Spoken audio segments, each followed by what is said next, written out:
2020년 첫 번째 주일을 주일입니다. 첫 예배를 드리면서 여러분은 하나님 앞에서 어떤 다짐을 하고 있습니까? 보통 사람들은 하나님을 너무 무서운 분으로 생각하여서 아주 거룩하고 엄숙하게 다짐을 합니다. 새해는 하나님께서 싫어하는 죄를 짓지 못해요. 그렇게 다짐을 합니다. 그래서 술도 안 마시고 담배도 안 피우고 말 함부로 하지 아니하고 거짓말도 등등등등 안 하고 안 하는 사람이 되겠다고 다짐을 합니다. 물론 의미 있는 다짐입니다. 건강을 위해서도 절제를 해야 됩니다.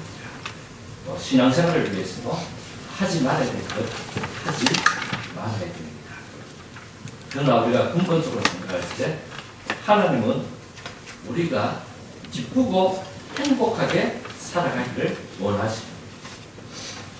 또 하나님께서 우리에게 몸, 육체를 주신 것은 학대하고 절제하기 위해서 있는 것이 아니라 사랑하고 돌보기 위해서 있습니다. 또 이 육체로 통해서 하나님이 주시는 즐거움을 누리라고 우리에게 육체를 주셨습니다.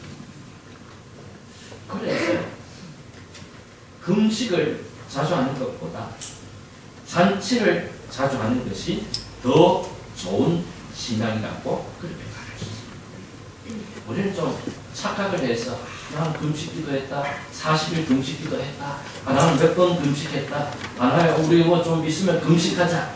그러면 마치 신앙이 대단한 것으로 평가를 합니다.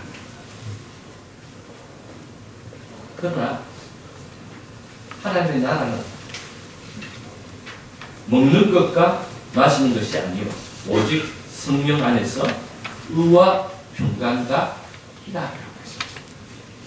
하나님의 나라의 핵심은 기쁨, 하나님의 나라의 모습은 잔치라고 합니다.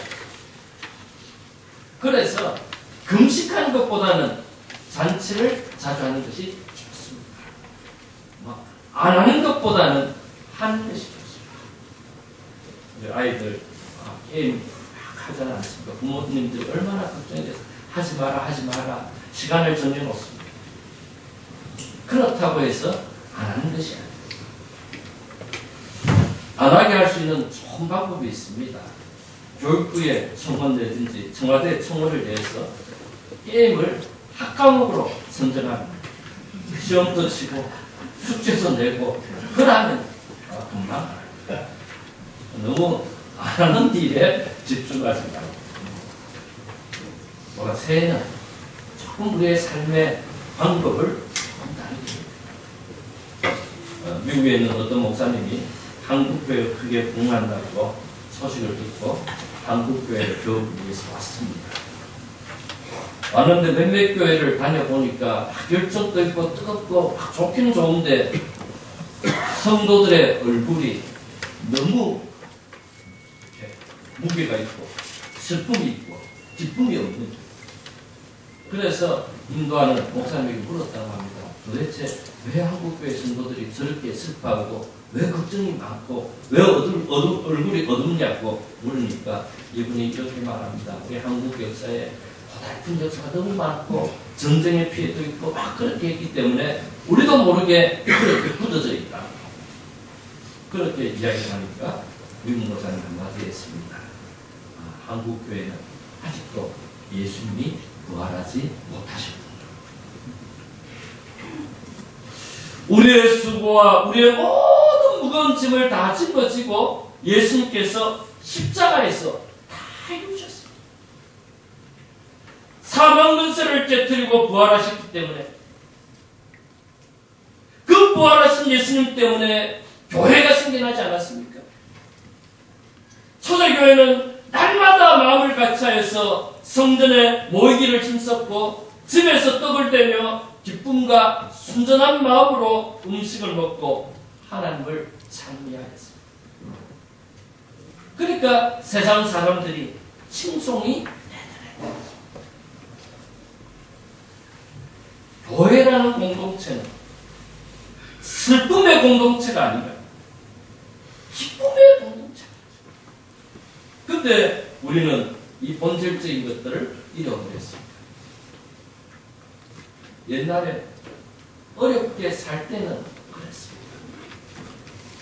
당장 먹을 것이 없는데, 당장 살아날 길이 없기 때문에 남을 속이고 남을 밟고 남과 싸워야 되기 때문에 치열하게 싸우다 보니까 우리의 삶의 모습이 그렇게 슬퍼하고 피폐해질 수밖에 없었습니다. 그러나 이제 부활하신 주님께서 우리에게 얼마나 많은 축복을 주셨습니다. 3만 불의 GNP가 세계 아마 10개 나라 손안에 들어갈 정도로 우리나라는 잘 살고 부강한 나라가 되었습니다. 이제는 좀 삶의 여유를 살아야 합니다. 그래서 2020년 우리 교회 표를 기뻐하고 기뻐하는 서울문화회로 정했습니다. 그리고 오늘 말씀 18절에 보면 이와 같이 너희도 나와 함께 기뻐하라. 기뻐하라는 말은 아주 강조합니다. 현재 명령입니다. 내가 이거 다 하고 나서 이제 한 내일 정도 기뻐하겠다. 내일째는 좀 이제 우리는 막 기뻐하겠다. 그게 아닙니다. 지금 여기서 기뻐하라. 원래는 기뻐하고 내일에는 기뻐하지 않는 것이 아니라 습관적으로 계속적으로 기뻐하라는 의미입니다. 우리가 세상을 살아가는 방법 가운데 두 가지 중에 한 가지를 선택해서 살아갈 수가 있습니다. 우리가 첫 번째 소위서 할 수 있는 것은 무엇입니까? 원망과 불평하는 이유를 갖고 살아갈 수 있습니다.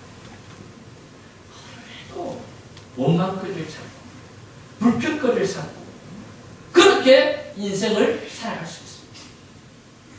또 하나의 방법은 기뻐할 수 있는 이유를 갖고 살아갈 수가 있습니다. 준비한 것은 무엇입니까? 하나님을 믿는 사람, 반드시 기쁨을 선택하여 살아갑니다. 왜냐하면 오늘 말씀에서 우리에게 강조하고 있지 않습니까? 이와 같이 너희도 나와 함께 기뻐하라. 기뻐하고 기뻐하라. 이거는 초이스할 일이 아닙니다. 반드시 기뻐하라.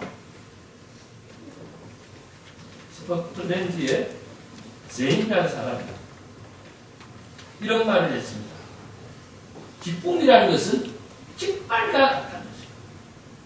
영국에 성들이 많이 있지 않습니까?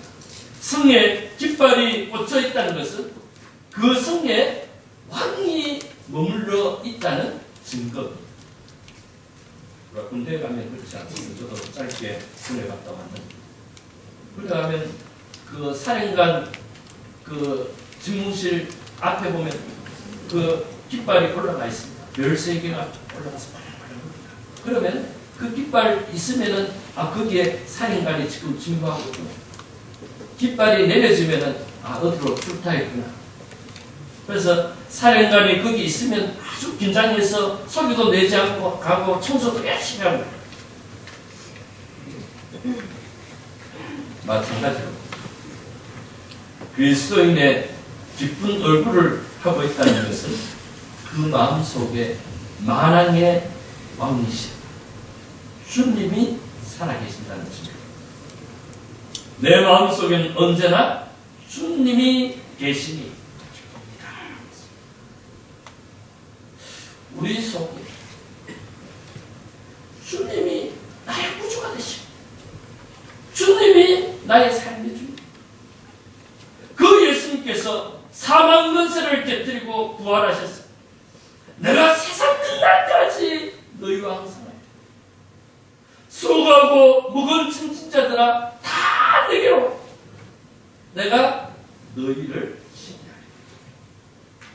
만왕의 왕이 되시고 만주의 주가 되시는 주님이 내 속에 나와 함께 계시기 때문에 우리는 기쁨의 깃발을 기다릴 수가 있다. 그러니까 우리는 늘 기쁜 얼굴로 살아갈 수밖에 없는 것이 성도라는 사실을 말씀하고 있습니다. 그러나 실제적으로 그렇지 하지 않습니다. 오늘 해포가 이런 말을 했습니다. 예수님의 부활을 믿는다면서 슬퍼하면 반, 하프, 괜찮아. 절망하면 그 사람은 괜찮다. 예수를 믿는다 하면은 늘 기쁨이 넘쳐야 되는데 얼굴에 슬픔이 있고 좀 걱정이 있으면 그 사람 제대로 예수를 믿는 거예요. 또 예수를 믿는다 하면서 절망에 빠지면은 그 사람은 크리스찬이 아니다는 사실을 알겠습니다. 우리는 어그러지고 거스린 세대에 살고 있습니다. 오늘 말씀 보니까 우리가 살고 있는 세상을 그렇게 표현했습니다. 어그러진다는 것은 가치관이 왜곡되었습니다. 우리에게는 최고의 가치관이 있습니다. 근데 사람들이 돈이 최고다, 권력이 최고다, 명예가 최고다, 썩어지고 새할 것에 가치관을 두고 그렇게 살아갑니다. 그렇기 때문에 우리가 살고 있는 세상은 어그러졌습니다. 질서 있는 세상은 너희는 먼저 그의 나라와 그의 의를 구하라고 했습니다. 하나님께 최고의 가치를 두고 예수님만 바라보았습니다. 지난주에 말씀을 나눈 것처럼 우리가 예수님만 바라보고 나갈 때 우리의 삶의 모든 문제가 해결되는 거예요. 다른 것에 초점을 맞추니까, 어그러지니까 세상이 여러 가지로 복잡하게 됩니다. 거스르는 세대, 도덕적으로 가서 도덕이란 것이 뭡니까? 다른 사람과의 관계를 잘 이루기 위해서 다른 사람을 배려하는 것이 도덕입니다. 그런데 오늘 우리가 살고 있는 세상은 자기중심입니다. 남이 어떻든 상관없어. 나만 괜찮으면 돼. 나만 즐거우면 되고 나만 행복하면 되고 그렇게 생각합니다.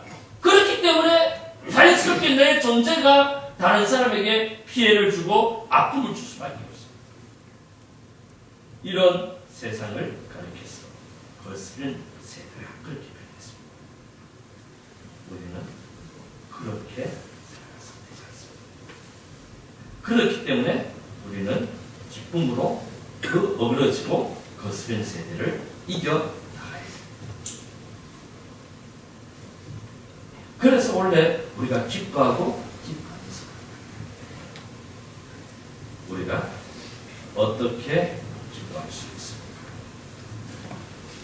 오늘 말씀에 두 가지로 우리에게 말씀하고 있습니다. 먼저 모든 일을 원망과 시비가 없이 해라. 바울은 하나님의 기쁘신 뜻을 위하여 우리에게 소원을 두고 행하게 하시는 하나님을 믿는 자예요. 먼저 모든 일을 원망과 시비가 없이 하라고 하였습니다. 원망과 시비란 말은 헬라어로 의성어입니다. 의성어라는 것은 뭡니까? 사물의 소리를 흉내낸 말입니다. 말이 달릴 때 다락다락거리고 까마귀가 깍깍하고 우는 것처럼 원망과 시비도 그렇게 투덜투덜 된 것입니다. 아무 영양가 있는 의미가 담겨져 있지 않고 그냥 느끼는 대로 소리를 그 나오는 대로 소리를 내는 것을 가르쳐서 원망과 시비. 원망에는 감정이 섞인 중얼거림, 시비는 지적인 판단에 동의하지 않고 불평과 불만의 소리입니다. 크리소스톰은 기쁨의 가장 큰 적은 다툼이다. 다툼은 기쁨의 파괴자요 불평은 기쁨을 죽이는 독소이다고 있습니다. 그러니까 원망과 불평은, 원망과 시비는 우리의 삶의 기쁨을 앗아간다는 것입니다. 이것은 아주 나쁜 습관일 뿐만 아니라 하나님께서 가장 싫어하는 죄, 모든 일에 원망과 시비를 하게 되면은 내 생활의 기쁨이 빼앗아갑니다. 그래서 내 삶이 밝지를 못합니다. 늘 어둡고 늘 무겁습니다. 늘 스트레스 때문에 눌리는 삶을 살아야 돼요. 엄마야, 하나님의 저주를 불러오는 것이 원망과 시비. 오늘 이스라엘 백성들이 출애굽하여서 광야를 거쳐갑니다. 아무리 많은 인원이지만 그 애굽에서부터 젖과 꿀이 흐르는 가나안까지 거리는 한 3주 정도 되면 충분히 갈 수 있는 거예요. 그런데 그들이 원망하고 불평하며 있습니다. 그 원망과 시비의 쓴뿌리를 뽑기 위해서 이스라엘 백성들은 40년 동안 광야를 돌리지 않습니다. 많이 강렬하지만 강야의 생활은 고달픕니다. 힘듭니다. 어쩌면은 우리가 인생을 살아가는 것과 똑같습니다. 하나님의 나라는 여기 있다 저기 있다 하는 것이 아니라 너희 가운데 있다고 했습니다.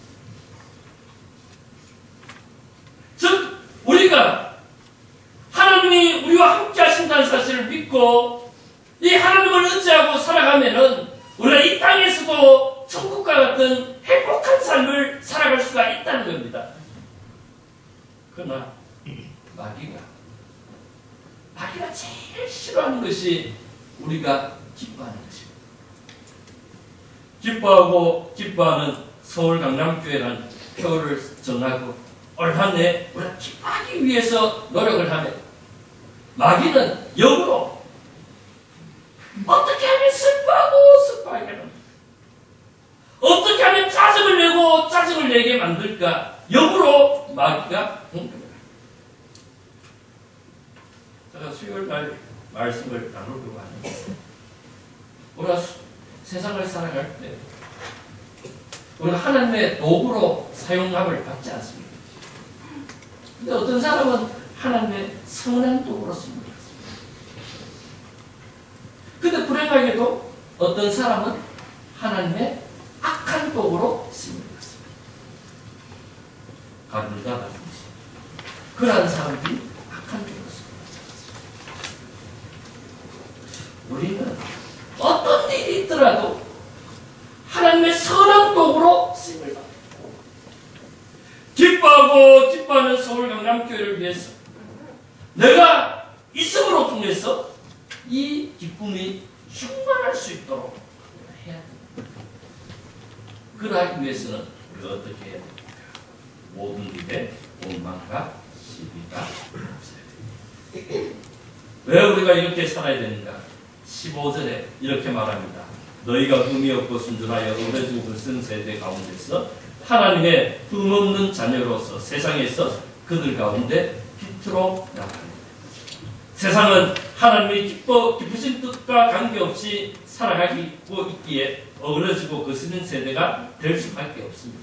그래서 세상은 늘 어둡고 불안하여 참된 기쁨이 없습니다. 우리는 어둡고 불안한 세상을 밝힐 빛의 사명을 받았습니다. 예수님께서 우리에게 이렇게 말하지 않습니까?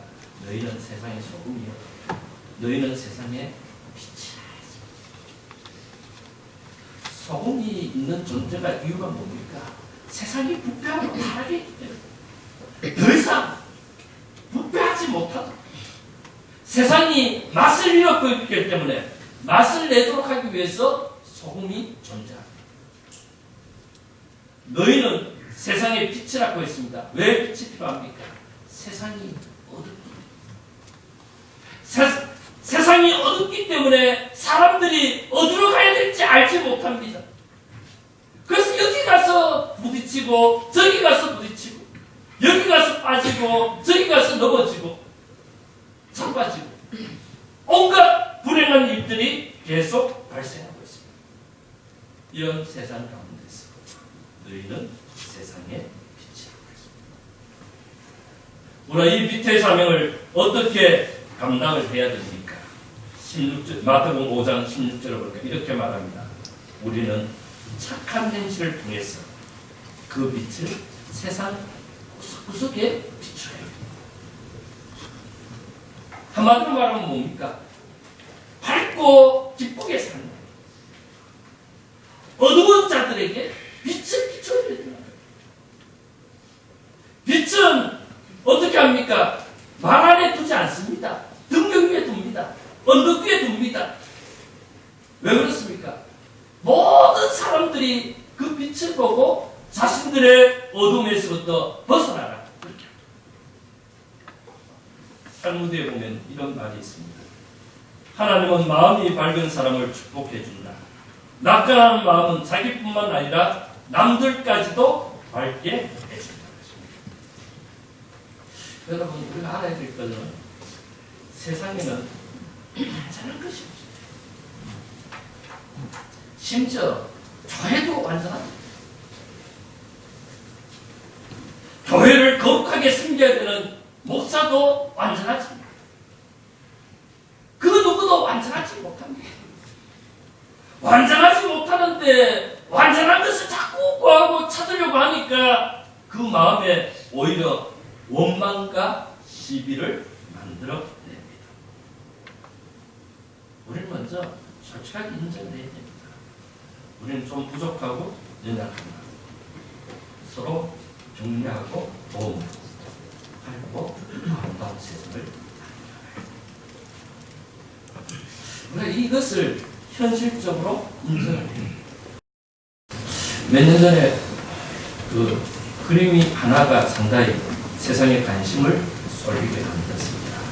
한번 우리 방송실에서 그림 볼 수 있으면 봤으면 좋겠습니다. 행복한 눈물이라는 그림. 이 그림이 방송실 한번 이 그림이 70억, 90억이라고 했죠. 삼성 아마 어떤 재벌인데 삼성인가. 그래서 왜 저렇게 비싸요? 한번 보세요. 한 여자가 행복한 얼굴을 갖고 있는데 눈에 눈물 한 방울이. 또 옆에 한번 보세요. 모나리자지 않습니까? 모나리자가 가격을 매길 수 없는 엄청난 그림입니다. 왜 저 그림이 저렇게 가격이 납니까? 모나리자의 미소입니다. 근데 행복한 눈물이라든지 모나리자를 가만히 보면은 웃기는 웃는데 그 이면에 뭔가 슬픔이 있는가? 미소가 밝지 않고 살짝 웃고 슬픔이 되어 있는 것을 볼 수가 있습니다. 에드 디너라는 평론가가 모나리자 미소의 법칙이라는 책을 썼습니다.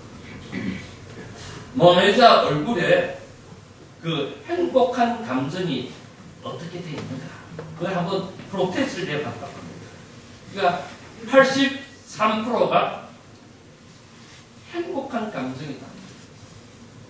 17%가 슬픈 감정을 표현했다고. 어떻게 그렇게 분석했는지 모르지만 어쨌든 83%가 행복하고 17%가 슬픈 표정이라고. 모나리자의 얼굴의 미소가 편하게 느껴지는 것은 그 얼굴에 숨은 그늘 때문이라고. 인간 세계에 완전한 행복은 없다는 것입니다. 완벽하지 않는 행복, 고통과 슬픔이 함께하는 행복, 그것이 인간이 가진 현실적인 행복이다. 모나리자가 그것을 잘 표현했기 때문에 아마 세계적인 밥을 먹일 수 있다. 행복한 눈물이라든지 모니자가 완벽하게 기쁨을 표현하고 행복을 표현했다면 그만한 가치가 없다는 것입니다. 오늘 우리 인생도 마찬가지입니다. 부족하고 연약합니다. 기뻐하고 기뻐합시다. 그러지만 저도 마찬가지입니다. 그런데 지난밤에도 걱정거리가 생긴 거예요. 오늘 아침에도 슬픈 것이 생긴 거예요. 그러나 그 슬픔과 걱정은 17%밖에 되지 않아요. 또 생각하면 하나님께서 은혜를 주실 거예요. 하나님께서 더 크고 놀라운 은혜를 주시기 위해서 우리에게 잠시 어려움을 주고 잠시 슬픔을 준다. 우리가 이 사실을 생각하면 모든 일에 원망과 시비를 걸 수가 없다는 것입니다. 사랑하는 성도 여러분, 모든 일에 하나님께 감사함으로 드려서 기뻐하고 기뻐하시기를 바랍니다. 두 번째로 우리가 해야 될 일은 무엇입니까? 생명의 말씀을 밝혀서 기쁨을 전해야 됩니다. 바울은 세상에서 빛의 사명을 감당해야 하는 우리에게 이렇게 말합니다. 생명의 말씀을 밝혀 나의 다름질이 헛되지 아니하고 수고도 헛되지 아니하므로 그리스도의 날에 내가 자랑할 것이 있게 하려 함이라고 했습니다. 여러분, 여기에 생명의 말씀은 복음을 가르칩니다. 바울은 생명의 말씀을 전하기 위해서, 복음을 전하기 위해서 자신의 생명을 걸었습니다. 사도행전 20장 24절에 보면 내가 달려갈 길과 주 예수께 받은 사명 곧 하나님의 은혜 복음을 증언하는 일을 마치려 하면은 나의 생명조차 조금도 귀한 것으로 여기지 아니하였다. 바울이 간절히 내가 생명의 수고가 되지 않도록 하기 위해서 빌립보 교회 성도들도 생명의 말씀을 굳게 붙들고 살아가라고 한 강조였습니다. 그래서 그리스도의 날에 바울이 그들을 사랑할 것이 있게 하는 것입니다. 내가 생명의 말씀을 붙들고 달려간 것처럼 너희도 생명의 말씀을 붙들고 달려가야 돼. 그래서 마지막 날 주님 앞에 섰을 때 서로가 기쁨이 되고 서로가 자랑이 되고 서로가 영광의 멸관이 되다. 어그러지고 거스린 세대에 살고 있는 우리는 생명을 굳게 붙잡아야 빛의 자녀답게 살아갈 수가 있습니다. 어그러지고 거스른 세상에서 생명의 말씀을 밝히고 살아야 합니다. 늘 말씀에 귀를 기울이고 주신 말씀에 순종해야 합니다. 그냥 세상을 느낌대로 다른 사람이 하는 대로 다른 사람이 좋다니까 좋은 대로 그렇게 가버리면 되지 않는다. 우리는 늘 생명의 말씀인 능력의 말씀인 하나님의 말씀에 귀를 기울이고 하나님의 말씀이 하라고 하면 하고 하나님의 말씀이 하지 말라고 하면 하지 말는 이것이 생명의 말씀을 밝히는 것입니다. 바울은 생명의 말씀을 밝히는 자신의 삶을 이렇게 표현했습니다. 만일 너희의 믿음의 재물과 섬김 위에 내가 나를 전제로 드릴지라 나는 기뻐하고 너희 우리와 함께 기뻐하리라. 전제란 것이 뭡니까? 다른 말로 표현하면 간제. 구약시대에 번제나 소제를 드릴 때 불을 태워서 드립니다. 이제 마지막 단계가 되면은 이 제물 위에나 아래에 포도주를 부어주는 의식을 가리킵니다. 포도주가 제단에 부어짐으로 인해서 향기가 진동합니다. 또 그 포도주는 기름의 역할을 했어요. 제물이 더 잘 태워지도록 합니다. 그래서 온전한 제사를 드려지게 됩니다. 생명의 말씀을 밝혀서 살아가는 삶이 무엇입니까? 바울은 빌보 교회 성도들의 기쁨을 위해서 자신이 전제와 같이 부어집니다. 다른 표현하면 무엇입니까? 자신이 순교적인 희생 제물이 되겠다는 것입니다. 바울은 자신이 이렇게 희생하는 것을 나는 기뻐하고 너희 무리와 함께 기뻐하더니 이와 같이 너희도 기뻐하고 나와 함께 기뻐하라고 했습니다. 우리가 다른 사람이 기쁨을 주기 위해서 반드시 희생해야 해요. 어떤 사람은 자기는 희생을 전혀 안 합니다. 자기는 희생을 전혀 안 하면서 말은 않습니다. 그리고 왜 교회 공동체가 기쁨이 없느냐? 저는 어릴 때 수련회 갔어요. 헌신을 다짐할 때 촛불을 들고 헌신을 다짐하는 그런 모임에 참석한 적이 있습니다. 그때 강사 목사님이 하셨던 말이 아직도 생생합니다. 촛불이 어둠을 밝히기 위해서 자기 몸을 먹게 바울이 빌보 교회 성도들의 기쁨을 위해서 자신은 전제로 드려졌다.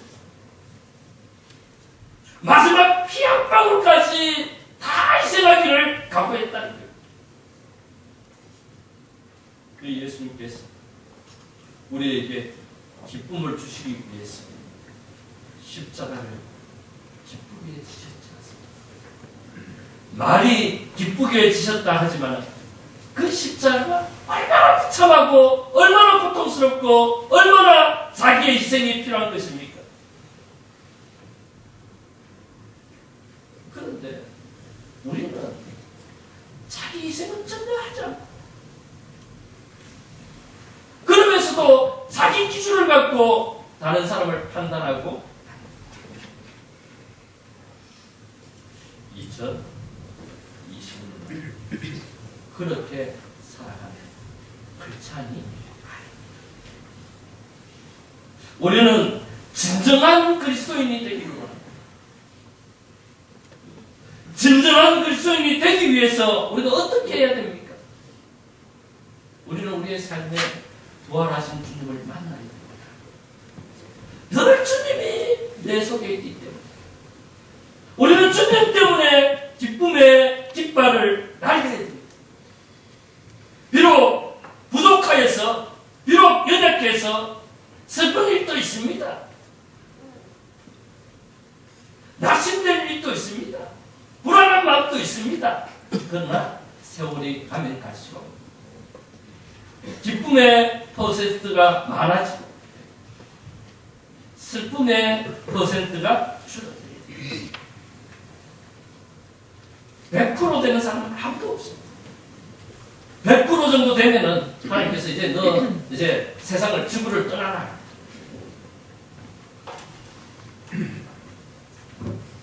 83%가 되면 사람들이 그 그림을 보고 위로를 받고 그래서 값을 매길 수 없는 가치를 바랍니다. 우리도 좀 성숙될 수 있도록 우리 자신을 얼굴만 쳐다봐. 장로님 얼굴만 쳐다봐. 권사님 얼굴만 보아도 지나가는 모습만 보아도 감동을 주고 기쁨을 주고 엄마의 꼭 이렇게 되겠습니다. 기뻐하고는 내가 기쁘게 됩니다. 기뻐하는 서울 강남교회가 나 때문에 다른 사람이 기뻐해요. 다른 사람이 나 때문에 기뻐하기 위해서는 내가 망가져야 됩니다. 내가 깨어져야 돼요. 내가 희생해야 돼요. 내가 손해를 봐야 돼요. 때론 내가 바보처럼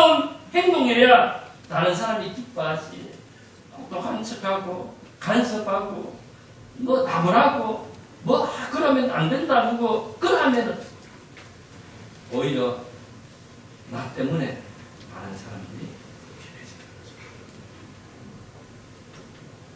마더 테레사가 이런 말을 했습니다. 남들에게 성경을 받고 대접을 받을 때 거기에는 인간적인 기쁨입니다. 그러나 내가 이웃을 섬길 때 거기에는 신적인 기쁨이 있다. 남들의 대접을 받고 박수를 받고 그러면 인간적인 기쁨이 있습니다. 그러나 그 기쁨은 하늘입니다. 그 기쁨이 크면 클수록 절망도 커집니다. 그러나 내가 희생하고 내가 숨기고 다른 사람을 위해서 내가 손해를 보고 다른 사람을 기쁨을 위해서 살아갈 때 그 기쁨은 하나님이 주신 기쁨입니다.